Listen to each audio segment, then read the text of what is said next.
आज number system में हम पढ़ेंगे प्रमेय संख्याएं और अप्रमेय संख्याएं। प्रमेय संख्या को कहते हैं रैशनल नंबर्स, अप्रमेय संख्याओं को कहते हैं इरेशनल नंबर्स। तो प्रमेय संख्या क्या होती है उसका डिफिनेशन देख लीजिए, परिभाषा देख लीजिए। ऐसी संख्याएं जिन्हें p/q यानी p/q के रूप में निरूपित की जा सकती है उन्हें हम प्रमेय संख्या कहते हैं, यानी प्रमेय संख्या कहलाती है।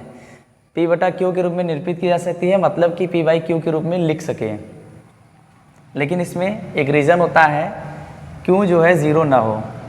ठीक है, जैसे यहाँ पे देख लीजिए उदाहरण देखिए, एग्जाम्पल 4/5 यानी 4/5। ये जो 4 है ये p हो गया, ऊपर वाले को p माने हैं और नीचे q। तो यहाँ पे आप देख सकते हैं कि नीचे की जो संख्या है हर जो है वह शून्य नहीं है, जीरो नहीं है। और यहाँ पे देख लीजिए 7/2 में यहाँ भी ज़ीरो नहीं है, 1/2 में और भी सारी संख्याएं जैसे आप कुछ भी लिख सकते हैं 5/3, तो यहाँ पे भी ज़ीरो नहीं है। यानी ऐसी संख्या आप लिखिए जिसका जो हर है वह शून्य नहीं होना चाहिए। तो यदि शून्य नहीं है तो वह संख्या क्या कहलाएगी? प्रमेय संख्याएं कहलाएगी। तो ऐसी संख्याएं जिन्हें हम p/q के रूप में लिख सकते हैं, लेकिन नीचे का जो हर है q जो है वह ज़ीरो नहीं होना चाहिए। ध्यान दीजिएगा, शून्य नहीं होना चाहिए। तो इस प्रकार की संख्याएं चाहे वो धनात्मक हो चाहे ऋणात्मक हो, वह हमारी संख्याएं प्रमेय संख्याएं कहलाती हैं। p और q क्या है? तो p और q एक पूर्णांक है। और यहाँ ध्यान दीजिएगा एक पॉइंट है, p और q का एक के अतिरिक्त कोई उभयनिष्ठ गुणनखंड नहीं होता। ये देखिए एक तरह से कहा जाए तो प्रमेय संख्या जो होती हैं सहभाज्य होती हैं। जैसे ध्यान से देखिएगा यहाँ पे 4/5 यदि 4 का गुणनखंड करेंगे तो क्या होगा? 1 2 और इसके बाद 5 का करिए तो 1 तो सभी में होता है और क्या लिखेंगे? 5। तो यहाँ पे देखेंगे सिर्फ एक इन गुणनखंड में 4 के और 5 के गुणनखंड में केवल 1 मिला है उभयनिष्ठ, यानी 1 के अलावा और कोई संख्या उभयनिष्ठ नहीं है। तो इस प्रकार हमें ये भी मालूम चल गया कि प्रमेय संख्याएं क्या होती हैं? सहभाज्य संख्याएं भी होती हैं।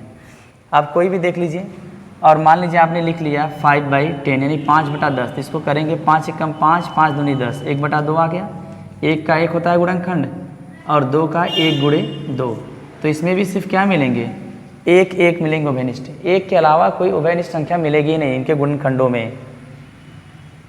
तो प्रमेय संख्या हम समझ गए। उसके बाद अब बात करते हैं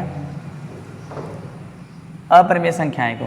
ठीक है, इरेशनल नंबर्स क्या होती है? ऐसी संख्याएं जो प्रमेय नहीं होती हैं वह अप्रमेय संख्याएं कहलाती हैं, जिसका कहने का मतलब यह है जिसे हम p/q के रूप में न लिख सके, यानी q हमारा जीरो हो जाए तब। यदि जीरो हो गया, नीचे वाली जीरो हो गई, शून्य हो गई, तो अप्रमेय बन जाएगा। और कुछ एग्जाम्पल्स देख लीजिए, रूट में 2 यानी कड़ी में 2, कड़ी में 3। और यहाँ संख्या में देखिए, इस संख्या देखिए क्या है? 5/0। यहाँ पे q है, जीरो आ गया। यदि q जीरो हो गया, शून्य हो गया, तो ये क्या हो जाएगा? अप्रमेय।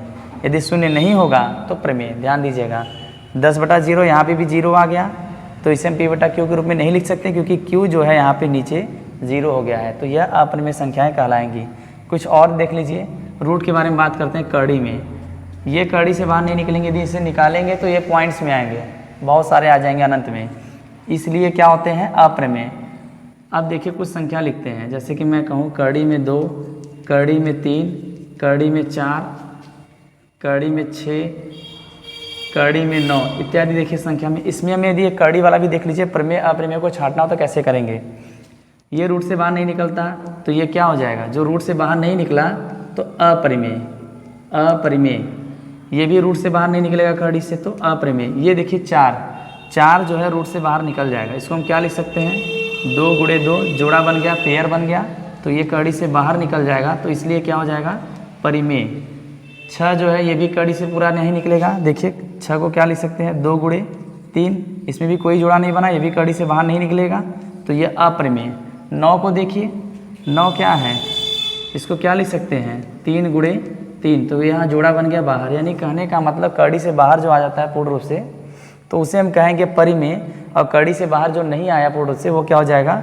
अप्रमेय। ये नॉलेज के लिए आप इसमें ध्यान दीजिएगा विशेष। कड़ी की बात करें तब, कड़ी में यदि आपको प्रमेय छाटना हो तो बस। Thank you.